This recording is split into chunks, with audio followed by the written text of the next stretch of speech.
तुझसे ना हो पाएगा। तू कुछ नहीं कर सकता। कुछ नहीं करोगे तुम Munna. Prabhas, I am really sad but why? He was like a joker. बस बहुत हो गया। रिकॉर्ड चेक कर लो।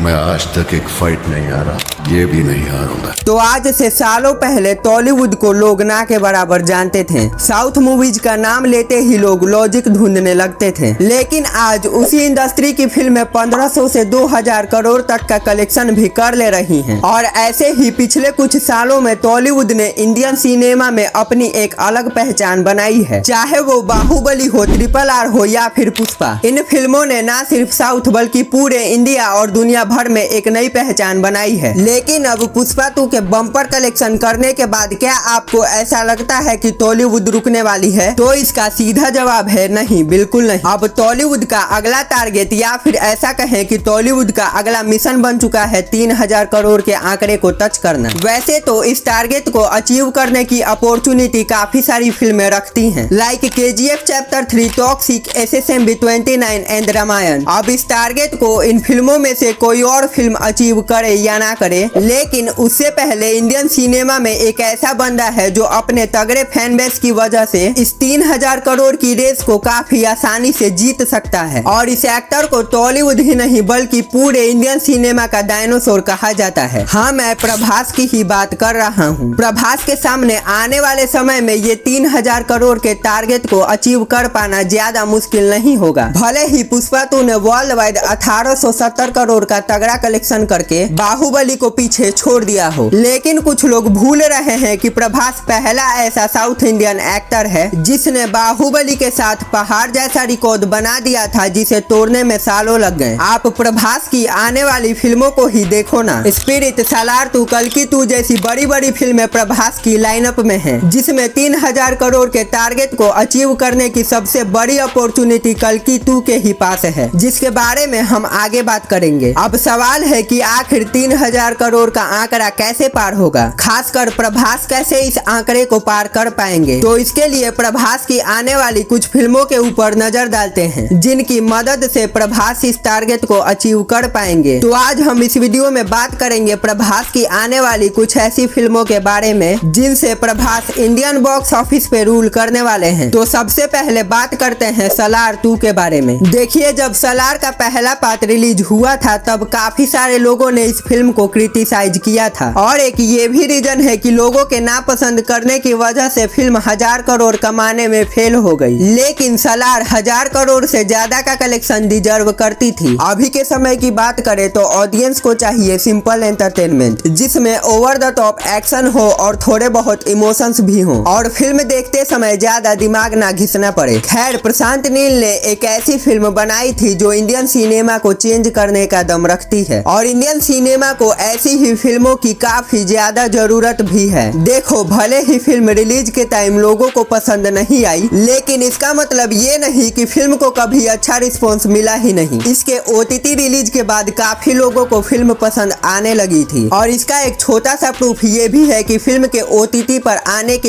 1 साल बाद तक भी सलार लगातार टॉप 10 में अभी भी ट्रेंड कर रही है। अब भले ही फिल्म बॉक्स ऑफिस पर हिट साबित हुई हो, लेकिन आपने ऐसा देखा होगा कि जब कोई फिल्म रिलीज होती है पर उसे डिजर्विंग ऑडियंस नहीं मिल पाती तब वो फिल्म फ्लॉप हो जाती है, लेकिन कुछ सालों बाद लोगों को वही फिल्म अच्छी लगने लगती है और वो उसके सीक्वल की डिमांड करने लगते हैं। एग्जाम्पल के लिए आप सनम तेरी कसम और तुम बाद मूवी को ही ले लो, जिनके रिलीज के टाइम उन्हें अच्छा रिस्पॉन्स नहीं मिला था, लेकिन री रिलीज के बाद फिल्म ने अपना बजट भी रिकवर कर लिया और अभी मार्केट में इन फिल्मों की सीक्वल की भी काफी ज्यादा डिमांड है। बाय द वे, सलार दोनों ही फिल्मों से बिल्कुल अलग है। मैंने सिर्फ एग्जाम्पल के लिए इन फिल्मों का नाम लिया है। अब जब OTT रिलीज के बाद काफी लोगों को फिल्म पसंद आने लगी थी, तो फिर ऑडियंस के मन में सलार को लेकर उनके ओपिनियंस बदल गए होंगे और सलार 2 को देखने के लिए उनका विजन भी एक्सपेंड हो गया होगा, जो कि सलार के सीक्वल के लिए एक प्लस पॉइंट है। देखो, सलार 2 के 3000 करोड़ कमाने के चांस कम है, लेकिन फिल्म की जितनी हाइप है उस हिसाब से इजीली सलार 2 2000 करोड़ से ज्यादा का कलेक्शन कर सकती है। और प्रशांत नील ने भी हाल ही में एक इंटरव्यू में कहा है कि सलार 2 उनके करियर की अब तक की बेस्ट फिल्म होगी और वो इस फिल्म को बनाने में बहुत मेहनत करने वाले हैं। अब अगर बात करें स्पिरिट की तो ये फिल्म सलार 2 से भी ज्यादा का कलेक्शन करने का पोटेंशियल रखती है, लेकिन यहाँ पर एक बात है जिस पर टॉलीवुड को खास ध्यान देना होगा और वो है ग्लोबल मार्केट। आजकल टॉलीवुड की फिल्में ना सिर्फ इंडिया में बल्कि ओवरसीज में भी बहुत ज्यादा पैसे कमा रही हैं और इस ट्रेंड को आगे बढ़ाने की जरूरत है। अगर टॉलीवुड की फिल्मों को बड़े स्केल पर इंटरनेशनल ऑडियंस तक पहुंचाया जाता है तो फिल्म के लिए 3000 करोड़ का आंकड़ा पार कर पाना मुश्किल नहीं होगा और ऐसा तभी होगा जब फिल्म को पैन इंडिया नहीं बल्कि पैन वर्ल्ड रिलीज किया जाएगा। और इसी बात को ध्यान में रखते हुए स्पिरिट के मेकर्स इसे पैन वर्ल्ड रिलीज करने की प्लानिंग कर रहे हैं, क्योंकि ऐसा कहा जा रहा है कि स्पिरिट में डॉन ली एज विलेन कास्ट किए जाने वाले हैं जो कि एक बहुत बड़े कोरियन एक्टर हैं और इसी रीजन से मेकर्स फिल्म को इंडियन लैंग्वेज के अलावा कोरियन लैंग्वेज में भी डब करा सकते हैं। वैसे इसके अलावा 2 और फिल्में हैं जिन्हें पैन वर्ल्ड रिलीज किया जाने वाला है और ये 2 फिल्में हैं SSMB 29 और टॉक्सिक। अब अगर फिल्म में डॉन ली विलेन होते हैं और फिल्म को कोरियन लैंग्वेज में डब कराया जाता है तो फिल्म इजीली 2500 से 3000 करोड़ कमा सकती है, क्योंकि डॉन ली कोरिया के बहुत बड़े एक्टर हैं जिस वजह से कोरिया में फिल्म का कलेक्शन 1000 करोड़ या उससे भी ज्यादा जा सकता है। वैसे प्रभास राजा साहब के बाद काफी जल्द इसकी शूटिंग शुरू करने वाले हैं और इसकी शूटिंग लगातार 1 साल तक चलेगी। इसी के साथ प्रभास स्पिरिट के अलावा 1 साल तक किसी दूसरी फिल्म पर काम नहीं कर सकते, क्योंकि ऐसी कंडीशन वांगा ने प्रभास के सामने रखी है, क्योंकि फिल्म में प्रभास एक ऐसे पुलिस वाले के रोल में दिखेंगे जिस रोल में आज तक प्रभास को नहीं देखा गया। अब अगर बात करें इसके रिलीज डेट की तो फिल्म का 2026 से पहले रिलीज होना पॉसिबल नहीं। फिल्म या तो 2026 के एंड में या फिर 2027 के स्टार्टिंग में रिलीज हो सकती है। तो अब बात करते हैं प्रभास के करियर की सबसे बड़ी फिल्म कल्कि 2 के बारे में। देखिए, कल्कि 2 को प्रभास के करियर की सबसे बड़ी फिल्म कहना गलत नहीं होगा, क्योंकि इसमें कोई डाउट नहीं कि कल्कि 2 के रिलीज होने के बाद ये फिल्म प्रभास के करियर की सबसे बड़ी फिल्म बन जाएगी। अगर अभी भी आपको मेरी बात सही नहीं लग रही तो वीडियो के एंड तक आप समझ जाएंगे कि मैं इसे प्रभास के करियर की सबसे बड़ी फिल्म क्यों कह रहा हूँ। देखिए, कल्कि 2 898 AD का स्केल काफी बड़ा था और मेकर्स कल्कि 2 को कल्कि 1 से भी बड़े स्केल पर बनाएंगे। हो सकता है कि फिल्म का बजट इस बार 600 से 1000 करोड़ तक चला जाए और ऐसा भी हो सकता है कि कल्कि 2 में हमें महेश बाबू देखने को मिले, क्योंकि आप सभी जानते हैं कि कल्कि में भगवान कृष्ण का चेहरा नहीं दिखाया गया था और कुछ महीनों पहले नाग अश्विन ने कहा था कि अगर फिल्म में भगवान कृष्ण का रोल फुल लेंथ का हुआ तो नाग अश्विन कल्कि 2 में महेश बाबू को भगवान कृष्ण के रोल में ऑडियंस के सामने प्रेजेंट कर सकते हैं और अगर ऐसा होता है तो फिल्म का कलेक्शन काफी हद तक बढ़ जाएगा, क्योंकि महेश बाबू को इस रोल में पहले से ही काफी लोगों ने इमेजिन कर लिया है और लोग महेश बाबू को इस रोल में खूब पसंद करेंगे, क्योंकि आज से पहले महेश बाबू इस आइकॉनिक रोल में नजर नहीं आए। अब अगर ऐसा होता है तो ये फिल्म और उसके कलेक्शन के लिए प्रॉफिटेबल होगा। फिल्म का बजट क्या होगा और इसमें किसी नए एक्टर की एंट्री होगी या नहीं, फिलहाल इन सब के बारे में कोई अपडेट नहीं आया। अभी जब तक फिल्म के ऊपर काम शुरू नहीं हो जाता तब तक इस फिल्म के बारे में ज्यादा कुछ रिवील नहीं हो सकता। कुछ समय पहले नाग अश्विन ने कहा था कि वो कल्कि 2 को 2026 के एंड तक रिलीज करना चाहते हैं, लेकिन वो अभी फिल्म के 4 मेन एक्टर्स प्रभास, अमिताभ बच्चन, कमल हासन और दीपिका पादुकोण के फ्री शेड्यूल का वेट कर रहे हैं। फिल्म के प्रोड्यूसर्स ने भी कहा था कि वो फिल्म की शूटिंग इस साल जनवरी से शुरू करने की प्लानिंग कर रहे हैं, लेकिन प्रभास की लाइनअप इतनी लंबी है कि उनके बिजी शेड्यूल की वजह से कल्कि 2 की शूटिंग शुरू नहीं हो पा रही। अब अगर बात करें कल्कि 2 की स्टोरी के बारे में तो कल्कि 2 में कमल हासन का स्क्रीन टाइम ज्यादा होगा, क्योंकि अब सुप्रीम यास्किन कल्कि सीरम को इंजेक्ट करने के बाद काफी ज्यादा पावरफुल हो गया है। उसके पास इतनी पावर्स आ गई है कि वो अर्जुन का गांडीव धनुष भी उठा लेता है। वहीं अब अश्वत्थामा का जो मिशन है उस मिशन को अश्वत्थामा को कल्कि 2 में भी कंटिन्यू करना होगा, लेकिन सुप्रीम यास्किन के इतना पावरफुल होने के बाद सुप्रीम यास्किन से भगवान कल्कि को बचाना अश्वत्थामा के लिए पहले से और मुश्किल हो जाएगा और भैरवा अश्वत्थामा के साथ मिलकर सुप्रीम यास्किन से फाइट करेगा, क्योंकि भैरवा कर्ण का री इनकारनेशन है और द्वापर युग में अश्वत्थामा और कर्ण दोनों एक दूसरे के मित्र भी थे, लेकिन भैरवा को अभी अपने री इनकारनेशन के बारे में मालूम नहीं, ये सिर्फ अश्वत्थामा को मालूम है। अब भैरवा को अपने री इनकारनेशन के बारे में कैसे पता चलेगा और कैसे वो अश्वत्थामा के साथ मिलकर सुप्रीम यास्किन से लड़ेगा, ये सब हमें कल्कि 2 में दिखाया जाएगा। वैसे आपको क्या लगता है प्रभास की इनमें से कौन सी फिल्म 3000 करोड़ कमाएगी? कमेंट में जरूर बताइएगा।